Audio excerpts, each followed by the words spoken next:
আজকে তৈরি করব একটু ঝাল একটু মিষ্টি সবার খুব পছন্দের হানি গার্লিক চিকেন উইংস। আসসালামু আলাইকুম everyone, welcome back to my channel আসমাস cooking show. এই রেসিপিটি চিকেনের যে কোনো পিস দিয়েই তৈরি করা যাবে, তবে আমার কাছে উইংসটাই বেশি ভালো লাগে। একদম চটজলদি কম উপকরণে কম সময়ে তৈরি করার চেষ্টা করেছি। আশা করি আপনাদের কাছে ভালো লাগবে। তাহলে চলুন এই রেসিপিটি বানাতে আমাদের কি কি লাগবে দেখে নেই। আমি এখানে কিছুটা চিকেন উইংস নিয়েছি। এই রেসিপিটি চিকেনের যে কোনো পিস দিয়েই বানাতে পারবেন। এটাকে আমি খুব ভালো করে ক্লিন করে নিয়েছি। এখন এর সাথে দিয়ে দিব 1 চামচ আদা বাটা, 1 চামচ রসুন বাটা। এখানে আমি আদা রসুন দুটাই একসাথে দিয়েছি। এখন দিয়ে দিব 1 চামচ মরিচের গুঁড়ো আর 1 চামচ গোলমরিচের গুঁড়ো। আর এখন এর সাথে দিয়ে দিব 1 চামচ তান্দুরি পাউডার। এখানে আমি 1 চামচ সয়া সস দিয়েছি আর স্বাদ মতো লবণ দিয়েছি। সয়া সসে লবণ থাকে, লবণটা একটু বুঝে দিতে হবে। এখন সব মশলাগুলো চিকেনের সাথে খুব ভালো করে মিক্স করে নিব। এবার দিয়ে দিব 1 চামচ পরিমাণ লেবুর রস। এটাকে আবারও ভালো করে মিক্স করে নিব। এটাকে সাথে সাথে না ভেজে কিছু সময় যদি রেস্টে রাখা যায়, তাহলে মশলাগুলো চিকেনের ভিতরে খুব ভালোভাবে ঢুকবে। এখন এটাকে ঢেকে 10 মিনিটের জন্য রেস্টে রেখে দিব। 10 মিনিট পরে আমি ফিরে এলাম। এখন এটার ভিতরে অ্যাড করব একটা ডিম, 1 চামচ ময়দা আর 1 চামচ কর্নফ্লাওয়ার। এবার চিকেনের সাথে সব উপকরণ একসাথে ভালো করে মিক্স করে নিব। ডিমটা দেওয়ার পরে চিকেনটা বেশি সময় রেখে দেওয়া যাবে না, এটাকে সাথে সাথে ভেজে নিতে হবে। এখানে আমি যেহেতু ডিমটা দিয়েছি, বেশি সময় রেখে দিলে ডিম থেকে পানি ছেড়ে দিবে। একটা ফ্রাই প্যানে পর্যাপ্ত তেল দিয়ে তেলটাকে খুব ভালো করে গরম করে নিয়েছি। এখন চিকেন উইংসগুলো দিয়ে দিব।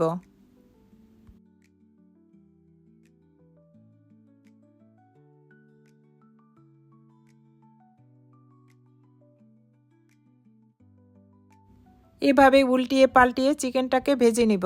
সুন্দর একটা কালার চলে আসলে চিকেনটাকে তুলে নিব। হানি গার্লিক চিকেনটা এতটাই টেস্টি যে কাউকে একবার বানিয়ে খাওয়ানো হলে সে বারবার খেতে চাইবে। আমি আশা করি আপনাদের কাছে আমার এই রেসিপিটা ভালো লাগবে।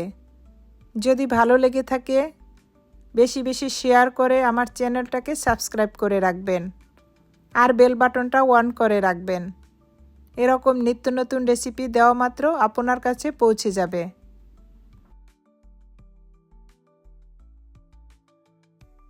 এই চিকেনটাকে খুব বেশি মুচমুচে করে ভাজার দরকার নেই। এখন চিকেনটাকে তুলে ফেলব। একই পদ্ধতিতে আমি সব চিকেন উইংসগুলো ভেজে নিব। এখন চিকেনটাকে রান্না করে নিব। এই জন্য প্রথমে একটা সস রেডি করে নিব। এখানে আমি 2 চামচ টমেটো কেচাপ নিয়েছি।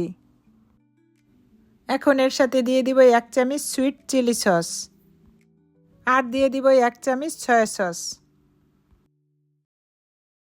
এখন সব উপকরণ একসাথে খুব ভালো করে মিক্স করে নিব।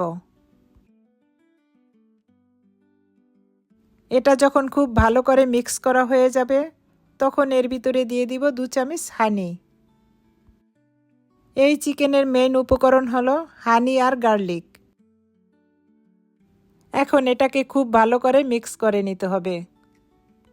এই উইংসটা একটু ঝাল একটু মিষ্টি, তবে খেতে বেশ টেস্টি। এখন এই সসটাকে এক সাইডে রেখে চিকেনটাকে রান্না করে নিব। এখানে আমি 1 চামচ অলিভ অয়েল তেল দিয়েছি। অলিভ অয়েল তেলটা যদি না থাকে নর্মাল খাওয়ার তেলটাও দিতে পারবেন। এখন এর ভিতরে দিয়ে দিব রসুন কুচি। এখানে আমি 4 পিচের মতো রসুন কুচি করে নিয়েছি। এখন এটাকে একটু হালকা ভেজে নিব। রসুনটাকে খুব বেশি ভেজে ফেলার দরকার নেই। একটু নেড়েচেড়ে দিয়ে দিব 1 চামচ মরিচের গুঁড়ো। এখন এর ভিতরে দিয়ে দিব আগে থেকে রেডি করা সস। এখন সব একসাথে খুব ভালো করে মিক্স করে নিব। এই পর্যায়ে জালটা একদম লোতে থাকবে। সবশেষে দিয়ে দিব 1 চামচ চিকেন পাউডার। মশলাটা যখন এরকম কষানো হবে তখন এর ভিতরে দিয়ে দিব আগে থেকে ভেজে রাখা চিকেনগুলো। এখন এটাকে একটু সময় এভাবে নেড়েচেড়ে মশলার সাথে মিশিয়ে নিব। এটাকে খুব বেশিক্ষণ রান্না করার দরকার নেই।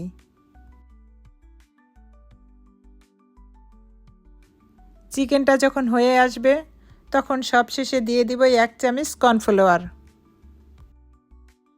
এখানে আমি 1 চামচ কর্নফ্লাওয়ার নিয়েছি আর 2 চামচের মতো পানি নিয়েছি।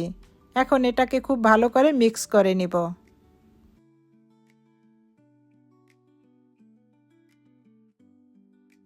এখন চিকেনের উপরে কর্নফ্লাওয়ারটা দিয়ে দিব। কর্নফ্লাওয়ার দেওয়ার পরে এটাকে বেশি সময় রান্না করার দরকার নেই। এটাকে একটু সময় নেড়েচেড়ে নিলেই হবে।